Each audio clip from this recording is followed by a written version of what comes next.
There's something you should know about me. I don't really subscribe to the idea of being anti-stuff. I don't draw pleasure from hating Coldplay, or cargo trousers, or even Crocs. I much prefer to be pro-stuff than anti-stuff. And on a tangent from that, I might be the only person on the planet who's actually impartial to Marmite. That's alright, I suppose.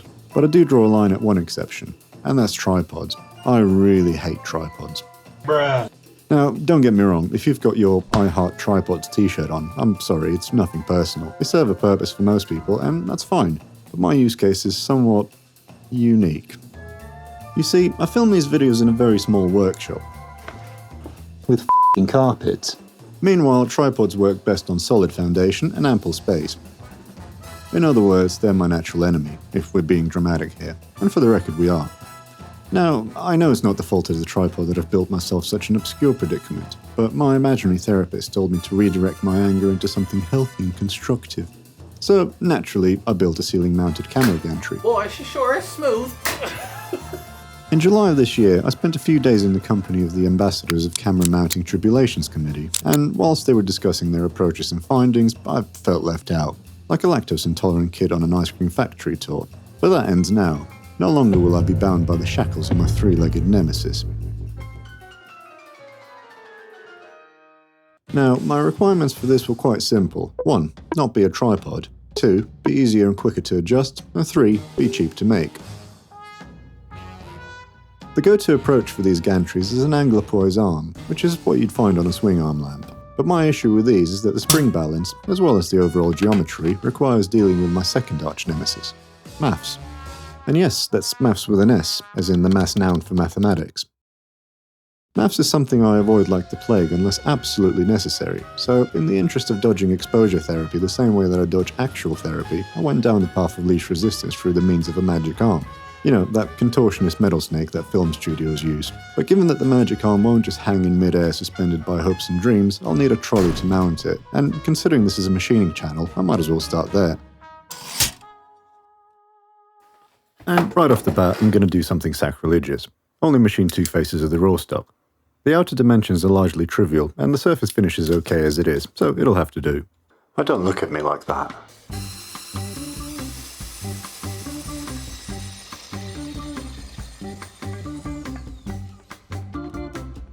The saw is the tool with the fastest removal rate in any workshop, so now that it's close to size, I can true up the length.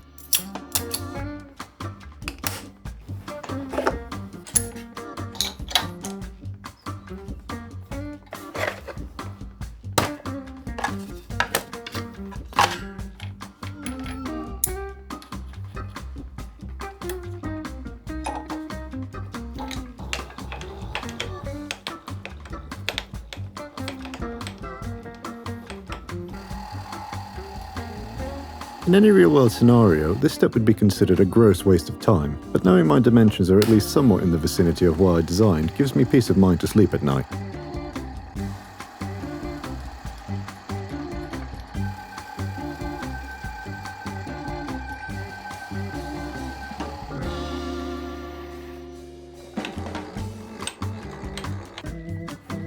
And as far as sleep quality is concerned, a face-milled mating surface is the machining equivalent of Ambien.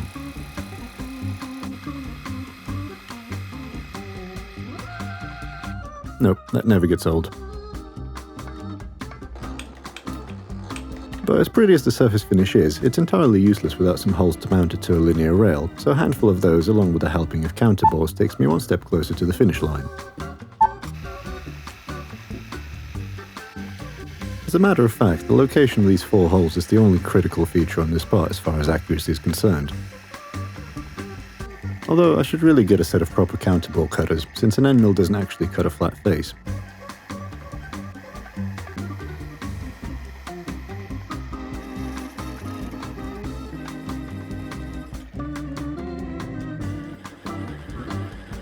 As tempting as using an end mill for the center hole is, I seem to remember saying this is a machining channel, so out comes the boring head.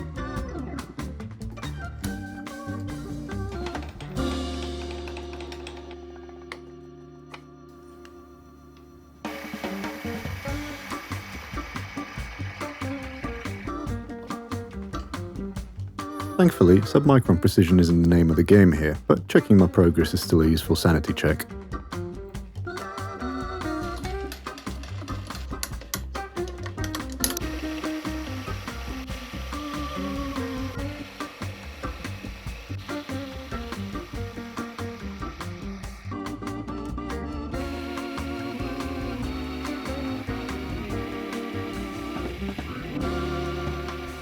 It's a tad on the loose side, but I'm not going for an interference fit here. The carriage does need a way to lock into position, and I'm secretly quite proud of this idea. A spring-loaded D10 pin will be the anchor for preset Z positions, whilst also acting as a failsafe. But just because this follows form over function doesn't mean I can't make it look slightly more presentable. I'm not an animal after all.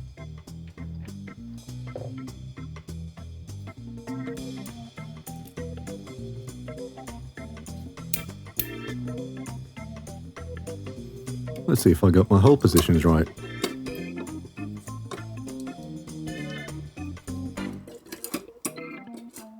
You know, as far as first steps go, this looks like a promising foundation to the project. And a solid foundation is the basis for good problem solving, which is why I'm so proud to introduce today's sponsor, Brilliant.org. Brilliant is the perfect platform to learn new skills as well as brush up on concepts long forgotten. With personalised courses on subjects like science, data, programming, and even my arch nemesis maths, you're bound to find something that piques your interest. Like many people in this field, I'm a hands-on learner, meaning that concepts click much better when I can visualise them or simply see how they relate to real-world applications. With Brilliant, you learn through active problem solving, a method that research has shown to be far more effective than simply watching a lecture or a video. You can pick subjects that are specifically personalised for your interest as well as your skill level, so you won't feel overwhelmed. With the new year just around the corner, it's the perfect time to build your skills and knowledge with this healthy alternative to doom scrolling. 79-day streak, by the way. Go to brilliant.org/Erik, click on the link in the description, or simply scan the QR code on the screen to start learning with Brilliant for free.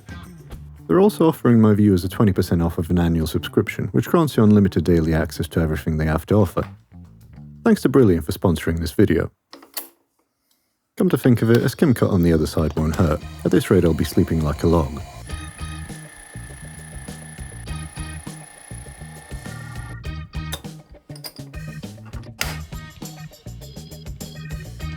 Something that won't pass is a single mounting point, so a pair of equidistant grub screws should ensure the carriage is as rigid as possible.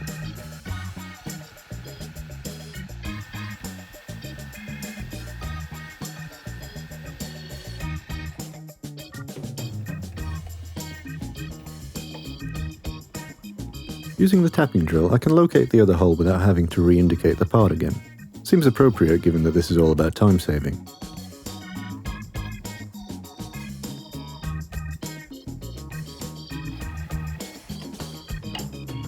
Metric is my preferred language in this workshop, but there comes a point where I must switch to bilingualism and throw some Imperial hardware into the mix. What is it with camera equipment and Imperial anyway?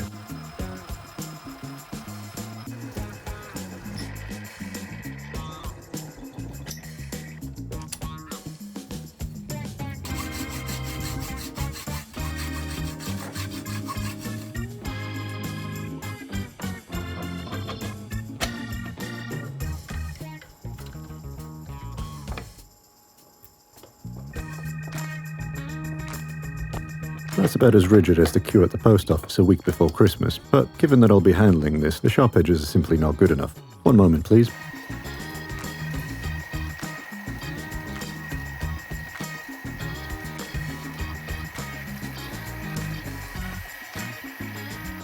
Now we're talking.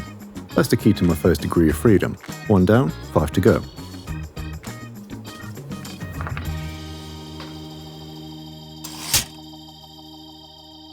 I make no secret of the fact that I love 3D printing. I know that it tends to get some bad press as a bit of a gimmick that only serves to pollute the world with articulated dragons on Etsy, but I'm here to prove that wrong. As I mentioned previously, I want to avoid making an Anglopoise arm, so the next best thing was to print a stem that mounts the magic arm, acting as my up and down axis, or Z. I had my X1 carbon for about 2 years, but given the size of these prints, I decided to pester Bamboo for its bigger brother, the H2D. Lo and behold, they said yes. The increase in print volume really came in clutch here, and the drawing feature on the AMS HT is a quality of life upgrade I didn't know I needed. The stem is nearly 700mm long, so I still had to make it in several parts. I won't claim to have invented this method, but I have used it several times before with surprisingly good results. The rule of thumb for mixing the perfect amount of epoxy is to take the amount you've already mixed and just triple it. I printed this in Bamboo's ABS glass fibre filament because it gives me peace of mind that the whole thing won't come tumbling down mid-shop. At least I hope not.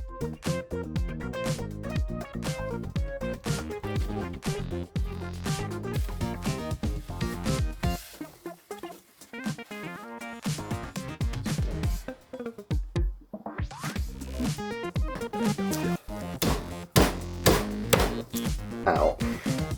With everything held in place with sash clamps, I'll leave it overnight to cure.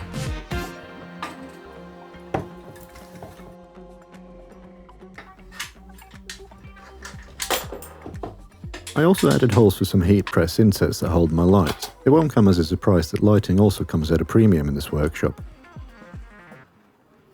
Well, that's not doing anything. Hang on.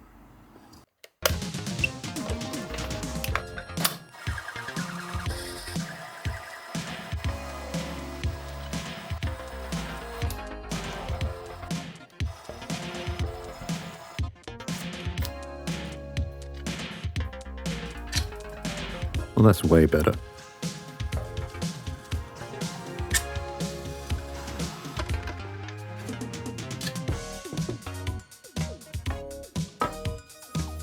Now I just need to attach the linear rail to the stem, so aluminium flat bar seems like just the thing. Call it weight savings. In fact, even though it's somewhat facetious to call this weight savings, in the overall scheme of things it likely does help with it not falling down on my head.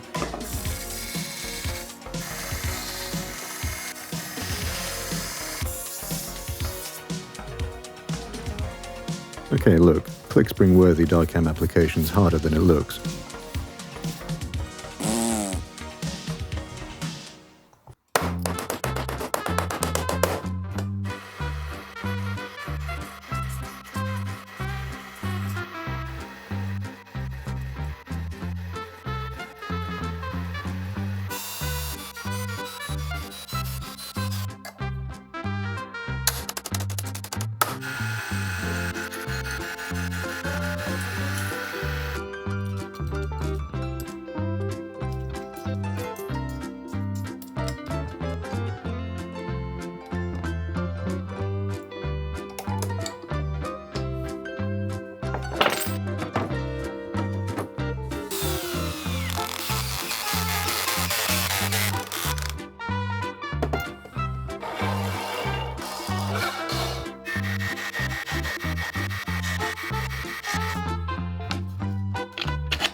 The eagle-eyed among you might have spotted the hearth joint at the top of the stem. This will be my third degree of freedom, allowing me to rotate the stem 360 degrees in 6-degree increments.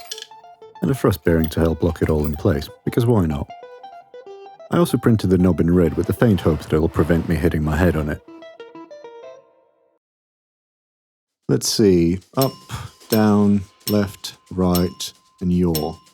Next up is the forward and back, so I guess I'll need some hanging brackets. Cold roll steel seems like a sensible solution, considering I'm going to weld this. That, and it's cheaper, which is always a bonus. I did cut these oversized though, so a quick production line set up on the mill will take care of that. It's not strictly necessary, but once again, I do value my sleep.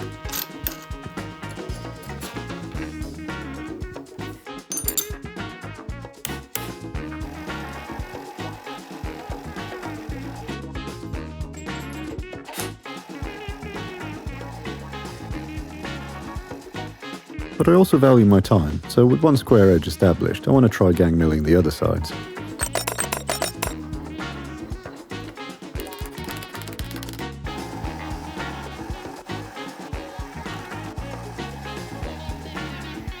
And in the spirit of productivity, the depth stop makes quick work of locating all the mounting holes.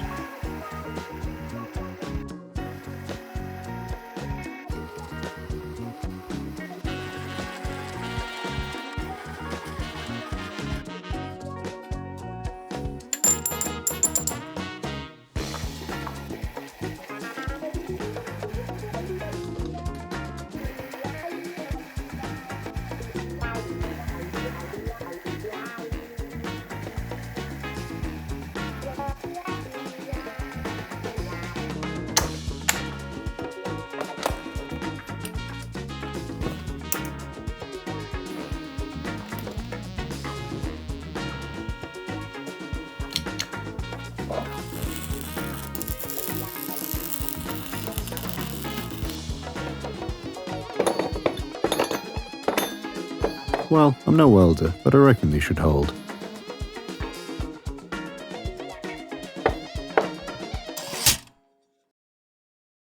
These are the mounting brackets that'll hold the unistrut in place, once again printed in ABS glass fibre.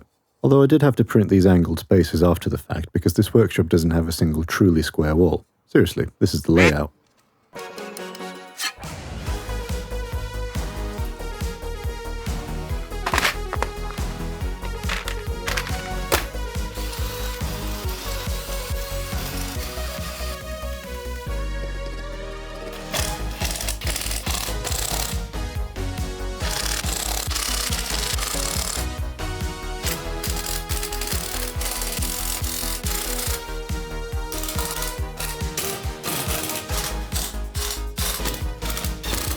This entire gantry adds up to about 40 kilos, so a couple of support beams seemed like a good idea to me.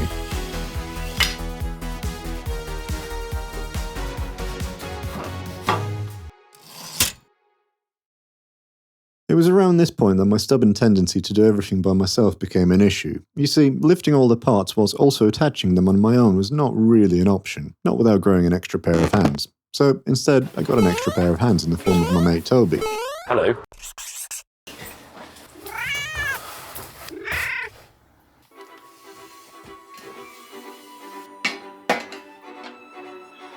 If I got this wrong, this is game over. Because getting this stuff was a f***ing nightmare.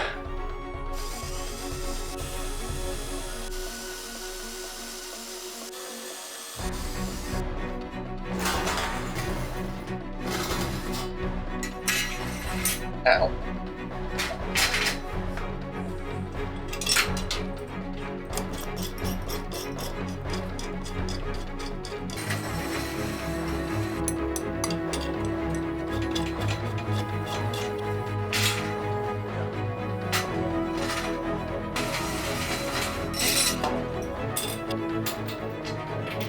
Right, the moment of truth. Well, the left and right feels good, although there's a fair bit of twist in the rails.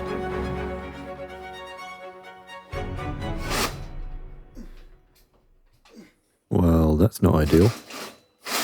But then, Toby had a great idea. If we wider it, it'll go smoother. Yes. He's got a PhD, by the way. Yes, I am Dr. Turbo Tobes.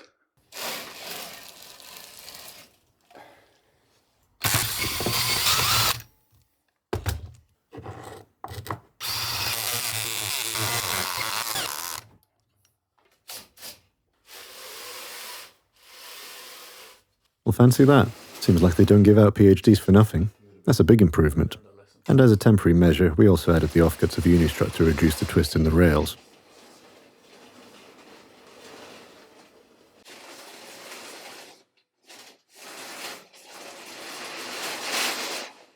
I'll add some reinforcement bars in a bit, but for now I just wanted to get this thing up and running. After all, I have the patience of a hungry child.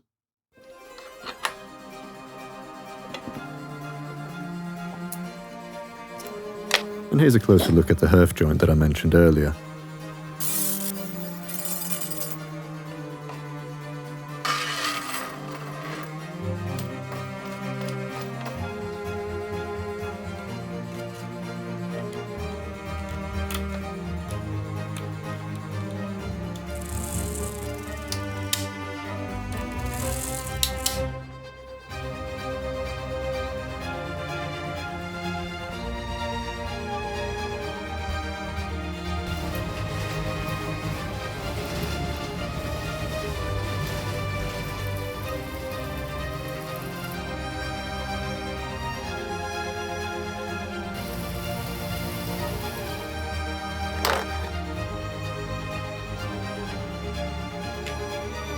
So, what's next?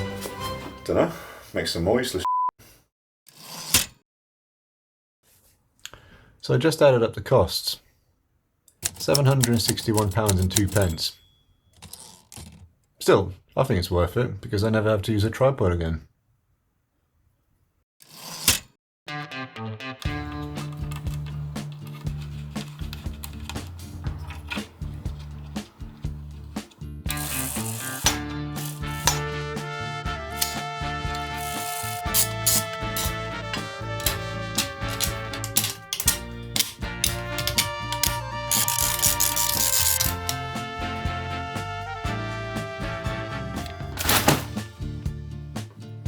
And so, is it perfect? No, not really, but I knew it wouldn't be a cinema-grade gantry in the first place. The main objective, if you recall, was to do away with the tripod and be quicker to change the angles. On those two fronts, it absolutely excels. Seriously, angles like this, or even this, would take me longer to set up than to actually film, so from that perspective alone, this is a huge improvement. But it's also been a great learning experience. If you have any suggestions on what I could do to improve it, or you'd simply like to point out that the damp patch on the wall will cause this whole thing to come crashing down mid-shot, feel free to let me know in the comments. It's probably fine. I think. And as always, thanks for watching. I'll see you next time. 3 hours I drove to come and do this. 3 hours to stand with my arms in the air, fiddling with the world's smallest nut. I could have done this at home with my hands down, but that's between you and me, viewers.